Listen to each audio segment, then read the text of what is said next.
dili katoliko, pastors, ministro, ansyano, mga katoliko, katong gusto magpatinaw, o katong gusto muriak, o gusto mangutana, welcome ang tanan, libre ang tanan. Bro, diya sa atong Facebook bro, wala ba'y nangutana? Bro, bundaon, asa na to? Wala nangutana sa atong Facebook? Wala. Greetings, shout out. Shout out sa tanan nga nagsubaybay sa atong Facebook, no? Naka-live ta karon sa Kristiyanong Ligaw og Bundaon TV og kay Engineer Luis Espiritu. Way mga reactions, pangutana. Wala ka to. Okay. Bro, Atong isgutan karon ang adlaw nga ipapahulay nga gi-escort sa mga 70 Adventist nga matod pa nila sila kuno'y tinuod nga nagsimba sa adlaw sa pagsimba sa Dios. Ila man yung gi-escort ning ipapahulay nga sila kuno'y nakasunod. Nya mao kuno na timaan nga sila nahimong tinuod nga simbahan kay sila ra kuno'y nagsunod. Wa magani kasunod ang mga Hudiyo nga sila mo'y katawhan. Kamo pakaha nga sulpot ra gikas Amerika nga tinukod ni Ellen G. White. sa nga diya nga adal mo ra gilisan sa Ginoo. Ano atong i-discuss karon ang adlaw nga ipapahulay. Okay. Ingon ani magpresentar ang usa ka pastor sa 70 Adventist sa ilang mga pagpangilad o pagpangatik sa mga katawhan sa Dios. Unsa ilang pangatik, unsaon nila pag lipat-lipat ang Biblia o ang ilang mga tao nga nahimo na karong 70 Adventist, gingon ani nila pag-atik. Genesis Kapitulo 2, versikulo 3. Ang Diyos Amahan, may panalangin sa ikapito kadlaw, o may balaan ini. Maingon na ng pastor, kinsay unang nagbalaan sa ikapitong adlaw, ang Diyos Amahan. Busa ang Diyos Amahan sa Badista, kay kining ikapitong adlaw, mao man ni ang Sabado sa Gregorian kalendar sa simbahang Katoliko. Mga igsoon, ilad na, nga naman, paghimo sa Dios sa kalibutan, ang pangutana, na ba'y kalendaryo, apa? Wala pa'y kalendaryo. Anong mangutlo, magkas kalendaryo sa Katoliko, nga wala pa may kalendaryo, panahon sa paghimo sa kalibutan. Ingon ana, mangilad ang mga 70 Adventist. Ang Diyos ni paulay sa ikapito. Mutanaw na sa kalendaryo sa Katoliko, ikapito Sabado, nga maingon na yung pastor, tanawa, ang Diyos Amahan, sa Badista, kay nagpahulay siya Sabado. Pangilad na, nga naman, paghimo sa Diyos sa kalibutan, wala pa'y Gregorian kalendar, wala pang Sabado. Ang ingon niya, ikapito ra nga adlaw. Kaya ang pag-ihap sa kalibutan, sa pagbuhat sa kalibutan sa adlaw, unang adlaw, ikaduhang adlaw, ikatulong adlaw, o ikapitong adlaw. Ingon na mangilad ang mga 70 Adventist. Ilad-ilad naman yun na. Kana ilang trabaho. Sunod. Mga igsoon, ang adlaw sa paghimo sa kalibutan, tubag mo ni tubag. Dili 24 oras. Because when God, ang Diyos, kung maghihap siya adlaw o oras, dili na oras ang iyang paghihap, dili 24 oras. Nga naman, Salmo Kapitulo 33, versikulo 6. Hebro 11:3. Ang kalibutan, gihimo sa Dios, dili pinagi sa 24 oras. Kung dili, ang Diyos naghimo sa kalibutan, pinagi sa iyang mga pulong. Pag-ingon niya, mutungha ang adlaw, mutungha ang kahayag, itungha dayon. Mao na nga, di na tinuod nga naay Sabado sa paghimo sa Diyos sa kalibutan. Kaya wa pa'y kalendaryo.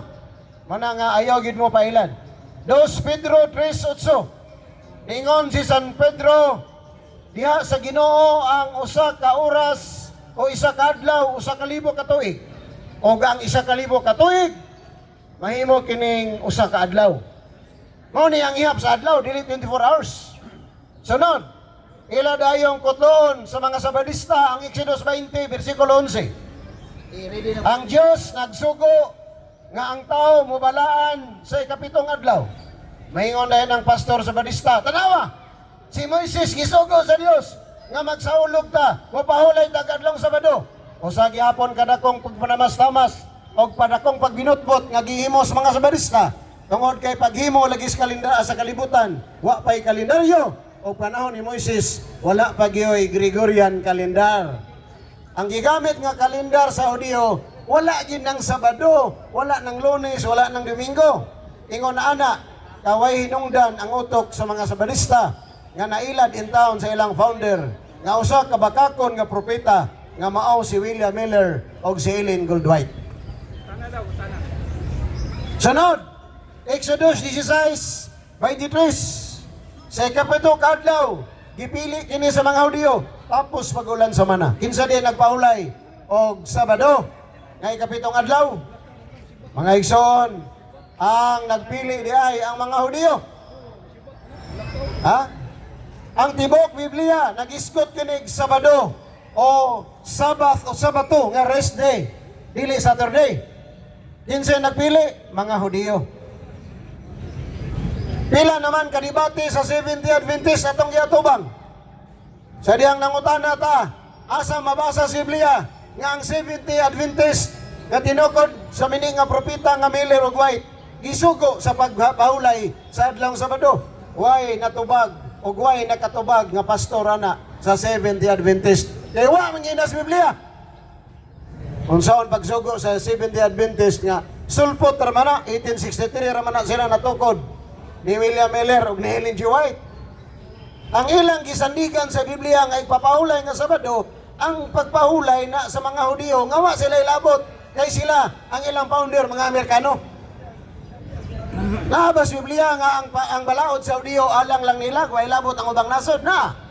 Salmo 147 bersikulo 19. Atong mabasa. Salmo 147 bersikulo 19. Niingon si Salmista David, ang balaod sa mga Hudiyo, ila lamang kini ug walay labot ang ubang nasod. Busa kanang 70 Adventist sa Amerika nga tinukod og mini nga mga propeta kay wala si Biblia. Mao kana sila ang mga bakakon nga propeta nga nagangkon-angkon sa Sabado nga wa sila ilabot kay matud pa sa balang kasulatan ang ipapahulay nga Sabado nga balaod Sabado iya lamang kana sa mga Hudiyo. Way labot ang ubang nasod.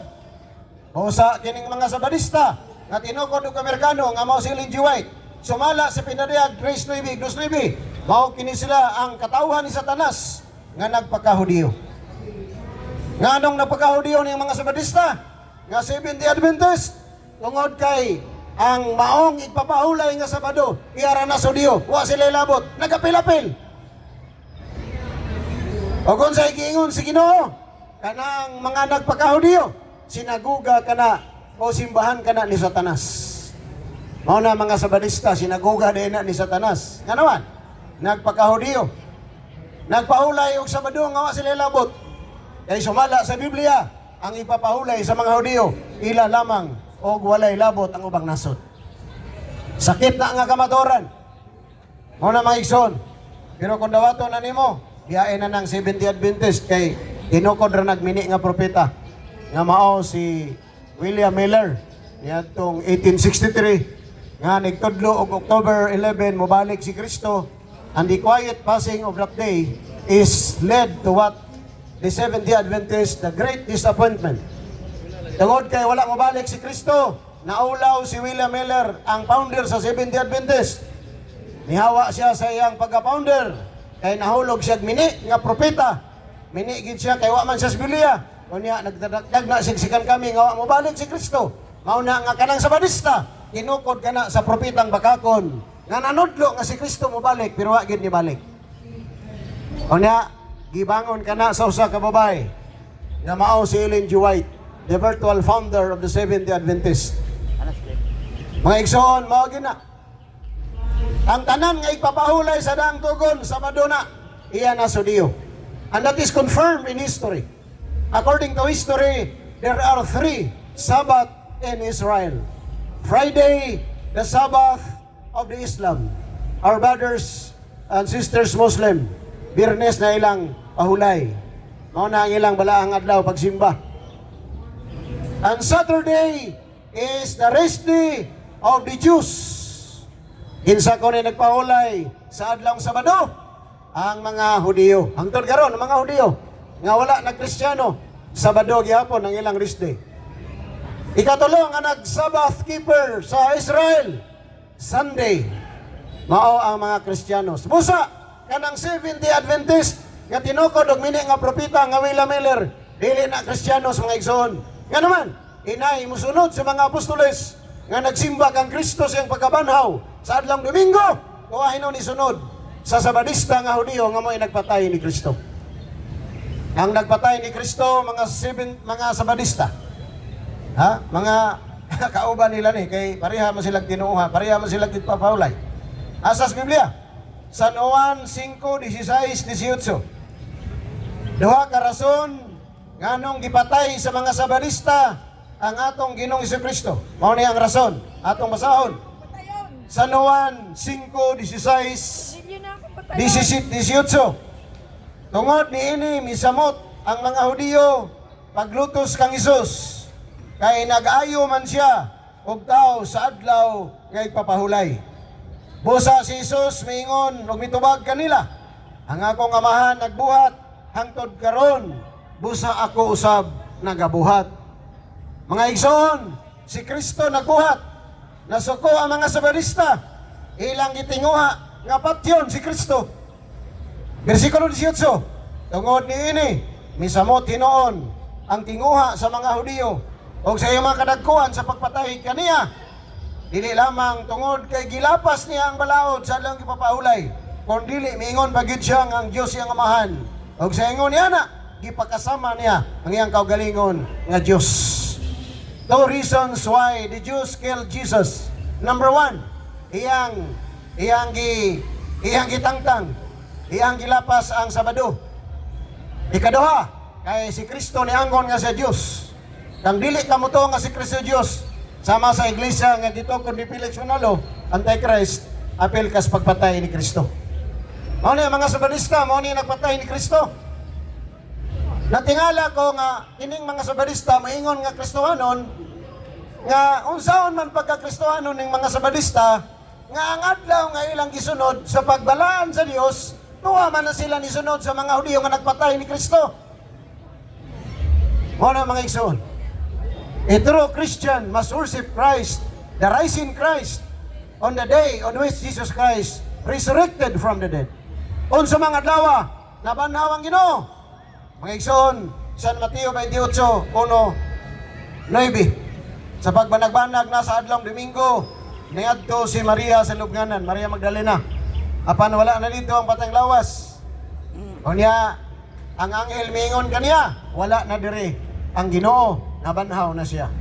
Og si Maria Magdalena midagan niadto sa mga apostoles. Og tuwa na dito si Jesus. Og silang tanan, ang mga apostoles, si Maria Magdalena, nisimba kang Kristo. Unsang adlaw gisimba si Kristo? Adlaw nga Domingo, dili Sabado. Kay si Kristo dili simbahog Sabado kay gipatay man nila. Unsaon man nila pagsimba sa ilang gipatay. Welcome Pastor Lito Gilias, ang Bible alone. Faith alone, Christ alone, o Bible talon-talon. Muna atong amigo, buutan, pero unsaon man nga, nagtukod magiyaha, inay mo, pailawom sa Ginoo, nagtukod din o giyaha, nagkikompetensya sa Ginoo. Muna, maikson, ang mga Kristohanon, musimba kang Kristo, sa nabanhaw nga Kristo, sa adlang Domingo. Apan ang 70 Adventist, nga matod pa nila Kristohanon, nisimba hinoon sa adlaw Sabado, nga niuban sa mga nagpatay ni Kristo. Diyon sa man ninyo pagka-Kristohanon, mga 70 Adventist. That is the contradiction of your doctrines. Nga naman, ang mga Sabadista, ang ilang mga pastor, mutudlo dayon sa Lucas 4:16-19. Nga matod pa si Kristo ni salud sa adlaw ipapahulay sa adlaw Sabado. O mo komentaryo dayon ng pastor, tanawa, si Kristo Sabadista. Hinahinayator, basaha og karong. Nisulod ba si Kristo aron musimba? Wala. Si Kristo nisulod sa sinagoga sa mga Sabadista nga original aron pagwali. Unya nasuko ang mga Sabadista. 4:19 sa Lucas, nanindog silang tanan og ilang gidala sa bungaw aron ihulog sa pangpang si Kristo, apan maayo na lang kay si Kristo misibat ug niagi sa ilang taliwala. Og si Kristo sa balista pa, nganong ihog man sa mga sabadistas pungaw. Mao na nga ang sabadista, dili gid nila kauban si Kristo. Kay ila mapatyon. O gani dito sa cross nilampo sila pagpatay sa atong Ginoong Kristo. Ang mga sabadista mao nagpatay ni Kristo. Mga igsoon, daghan man kog Katolikong amigo nga nakapatay. Pero ang gipatay, yan nga tao. Ang mga sabadista, grabe, kay ang Diyos kay gipatay. Kunya, na ka magpasakop ng reliyon nga Diyos mo gipatay. Pagka makaluluoy, nining na brinwas ni Ellen G. White o sa iyang mga pastorutoy. Makaluluoy, mga igsoon. Ang tinuod nga Kristiyano o Kristyanismo, musimba sa Diyos sa adlaw sa kadaugan maong pagkabanhaw. Because resurrection is a victory to Christianity. Ang atong paglaom ning kalibutan na nga mobiya kita og moadto sa langit mao ang pagkabanhaw ni Kristo.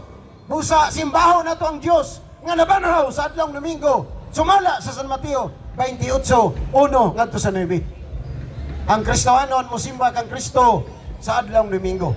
Apan ang pagtulunan sa Sabadista nga dunay diferensya sa utok si Ellen G. White. Tanawa iyang doktrina, balitad pod. Unsay giwali sa mga Sabadista? Si Kristo kuno misimba sa adlaw Sabado. Binalitad na nga doktrina. Nga naman? Nganong ang Dios pasimbahon man nimo adlaw. Kinsa day labaw ang Dios ug ang adlaw. Mga igsoon, ang adlaw nga ipapahulay, ang Dios mo'y simbahon. Pero ang utok ni Ellen G. White ug ni Miller nga mo'y original magtutudlo sa Badista, binali o binalitad. Yan naman, inay ang Diyos, musimba o simbahon sa ipapahulay. Si Kristo kuno sa Badista, nisimba kuno sa adlaw Sabado, pagkadakong botbot, pagkadakong bakak. Tungod kay ang adlaw na inoy may labaw, kay sa Diyos, nga mo si Kristo, nga mo ilang gipasimag adlaw. O sana kadakong bakak. Ang tinod nga pagtulunan, ang simbahon sa ipapahulay, ang Diyos. Dili kay ang Diyos, musimbag adlaw. Muna'y mali sa Seventh-day Adventist nga tinudlo o gitukod sa mga founder nga bakakon nga mini nga mga propeta. Nganong ingon man ko nga si Ellen G. White o si William Miller, founder sa Seventh-day Adventist, bakakon nga propeta. Tungod kay ang propeta nga tinuod kanang naa sa Biblia. Sa listing of the prophets in the Bible, we cannot find the name Ellen G. White and William Miller, the founder of Seventh-day Adventist. Ang mabasa na to sa daang tugon, Amos, sila si Propeta Amos, Abdias, Jonas, Mikias, Nahum, Habakuk, Soponias, Zacarias, Malakias, and the four major prophets, Isaiah, Jeremiah, Daniel, and Ezekiel. Wala gyud ang pangalan sa mga bakakong propeta nga mga founder sa Seventh-day Adventist nga mao si Ellen G. White o William Miller. Mao na mga bakakon nga propeta nga wala sa Biblia. Kanya naila din tao ni mga Sabadistas Pilipinas. Mao nang tinuod mga igsoon. Kana nga aron dili mo mailad pagtuon mo sa doktrinang Katoliko. Kay mao ra gid na husto. Wa na gilaing kabaturan na ara gid na sa simbahan nga gitukod ni Kristo. The only reason why the teachings of the Catholic Church is true because the truth, ang mga kamatuoran sa simbahan that is taught by Christ through oral tradition, through oral kirigma, nga gitudlo ni Kristo gikan sa mga baba ngadto sa dalunggan sa mga apostoles. Mao nang kamatuoran igsoon. Busa tanaw na to sa Biblia, ang mga apostoles o sang adlaw nga sila naghimog santos nga misa, breaking of bread. Naa sa Biblia. Ang mga apostoles nagkatigom aron pagsimba sa Dios diha sa pagpikas-pikas sa pan. Mabasa nato na diha sa balaang kasulatan. Buhat kapitulo 20 versikulo 7. 1 Corinto 16 1-2. Ang mga apostoles sa unang adlaw sa semana, sila nagkakatigom aron pagsimba sa nabanhaw nga Kristo uban sa pagpikas-pikas sa pan. The breaking of bread, the Holy Eucharist, the Holy Mass of the Catholic Church. Mao na ang simba nga tinuod. Ang simba sa mini nga mga propeta, ang simba sa Sabadista, dili na simba. Nga naman, pahulay ra ng ilaha. Ang ilang pahulay, dili po na sila nagsimba kay ang ilang simbahan, ang ilang building, wala gani larawan sa Ginoo. Ang ilang mga templo, budigas kupras, nga naman, blanco, way mga sulod. Ha? O niya, magtapok sila, magprogram. Ang pastor mo ay mulid sa program. Sa Katoliko, lahi, natay, gitawag na to og lamisa. Na ay pare, nga maoy mo konsagral sa panugbino. In commemoration and in the fulfillment of the commandment of Christ. Sa dihang nagbikas-bikas yagpan o nagpainom og kupa, na mautong katapusang panihapon, ningon siya, buhatan ninyo kini kada adlaw, aron paghinumdum kanako. Kada adlaw ang simbahan, nagbikas-bikas og pan, breaking of bread, Holy Mass. Mao na ang iya sa Dios. Apan ang iya sa mga sulpot, nga mga tinukod og tao, wala gid sila simba. Because worship, in every worship, and worship means sacrifice. Kung sa may sakripisyo sa laing reliyon, wala man. Igo raman ng Bible study, unya manglibak sa Katoliko. Gikan sa buntag, hangtod sa hapon.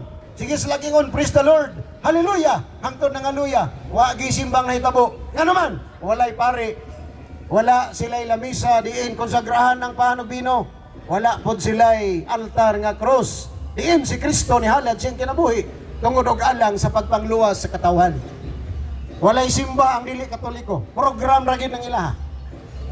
The true worship is only in the Catholic Church. Because worship is a sacrifice. And what is the sacrifice in the Catholic Church? That is the celebration of the breaking of bread. That Jesus Himself nag-declare nga ang pan mahimong iyang lawas. Aron mahimo kining spiritual food sa iyang katawan. Wa gilaing nagsimba sa Dios, Katoliko ra gyud. Ang tanan sulpot nga reliyon, walay simba, walay sacrifice, walay altar sa krus. Kay silang tanan mahadlok sa krus. Nga naman, ang original nga mahadlok og krus ang yawa ra gyud. Ang yawa nahadlok sa krus, tungod kay diha sa krus, gilumpag ni Kristo ang yawa. Iyang gidugmok ang ulo ni Lucifer og sa bitin og sa dragon. Mao na mga igsoon.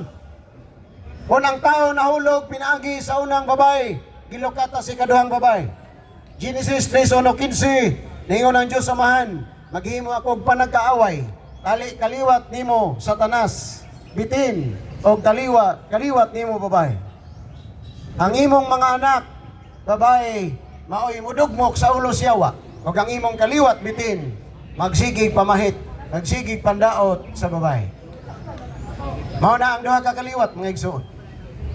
O niya, sa simbahang Katoliko, ato mang gisaulog kanang kamatayon ni Kristo sa krus.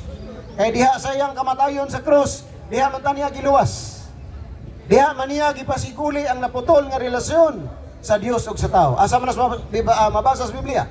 Efeso 2:16. Ni San Pablo ningon, diha sa kamatayon ni Kristo sa krus, iyang gipasiguli ang naputol nga relasyon sa Dios ug sa tao. O kitang tanan, diha sa iyang kamatayon, magkatawag na kita, Abba Father. Among langitong amahan. Mao na nga ang krus, pasiguli na sa naggiputol nga relasyon sa Dios ug sa tao. Mao na ang kamatayon ni Kristo sa krus, pasiguli na. O ang kamatayon ni Kristo sa krus, mao na iyang paglumpag sa yawa ug sa kamatayon. May ambit si Jesus sa kamatayon, aron gilumpag ang kamatayon, ug ang kamatayon ni Kristo, kaluwasan nato mga Kristohanon. Asa man sa Biblia? Buhat 20:28-30. Ningon San Pablo, bantayin ninyo ang simbahan nga gilukat ni Kristo sa iyang kamatayon, sa iyang paghalad, sa iyang mahal nga lawas ug dugo diha sa krus. Kadto dayang kamatayon ni Kristo sa krus, usa ka dakong importante nga hitabo sa kinabuhi sa kaluwasan sa tao in salvation history. Tungod kay sa maong kamatayon ni Kristo, diha niya gilukat ang kinabuhi, ang kaluwasan, o diha po niya gilumpag ang yawa, diha po niya gidugmok ang ulo sa yawa. Ang yawa mahadlok manguros o mahadlok og cross. Kay ang cross na to, magtimaan ta sa amahan sa agtang, sa tiyan, sa anak, o sa Espiritu Santo sa baga. Ang yawa, di gid na mudawat sa amahan. Dili na siya mudawat sa anak. Ang yawa, di po na mudawat sa Espiritu Santo. Muna mga igsoon, mahadlok na silang manguros. Kaya ang cross, mao ka na ang pagpasigarbo, mao ka na ang pagsangyaw sa Santissima Trinidad, that we Catholics believe in one God, on the three divine persons, the Father, the Son, and the Holy Spirit. Dagan ang utanan nako, mabasa ba ng ipatik ang ngalan samahan o sa anak o sa Espiritu Santo sa lawas sa tao, mabasa.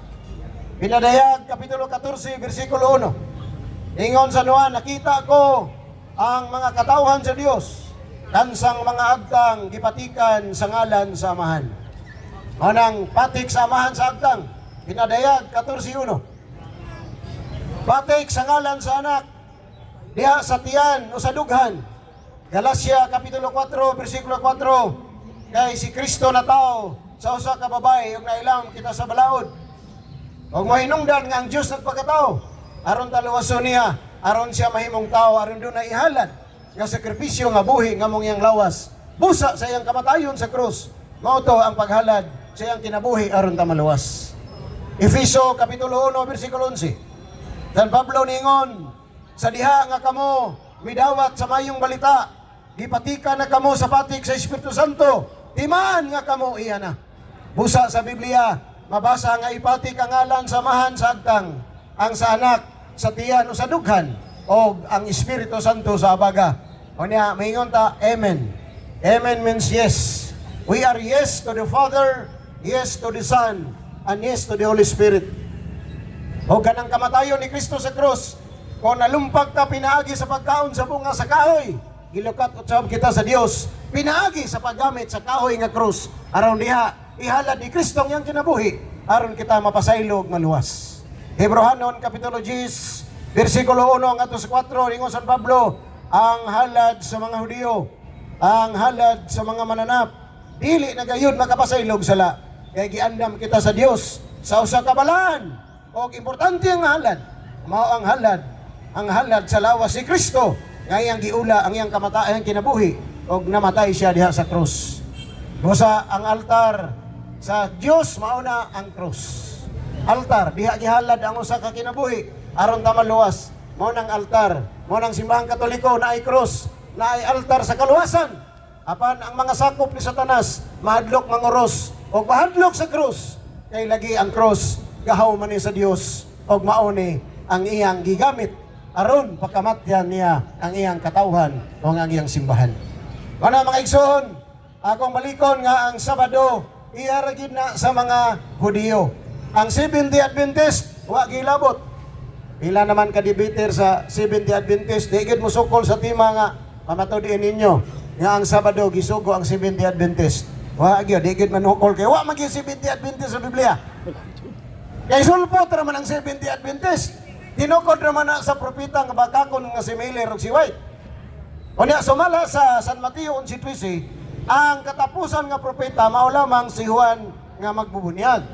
After John the Baptist, wala na propeta-propeta, ang mutungha na mga mini na. Mao na si Ellen G. White o si Miller, nitungha mga mini nga propeta. Naaba si Biblia nga gipisidaan ni Ginoong Hesus nga mutungha ni sila mga mini nga propeta na. San Mateo 24:1-6. Ningon si Hesus, "Sadi pa ko mobalik." Mao kini ang mahitabo. Mutungha ang mga mini nga magtutudlo, mini nga mga propeta, mini nga Kristo magdala sa kungalan, ug manapi sila kaninyo. Natuman ang giingon ni Jesus. Itungha ang mini nga propeta sa Sabadista. Si Ellen G. White ug si Miller, si Branham ug si Parkham, ug uban pa nga mga nagpakapropeta. Kay sumala sa Biblia, si Juan Bautista ra ang katapusan nga propeta. After that, the good news of salvation has been preached throughout the world. Through the one church, the one religion founded by Christ, the one holy Catholic and Apostolic Church. Mutana si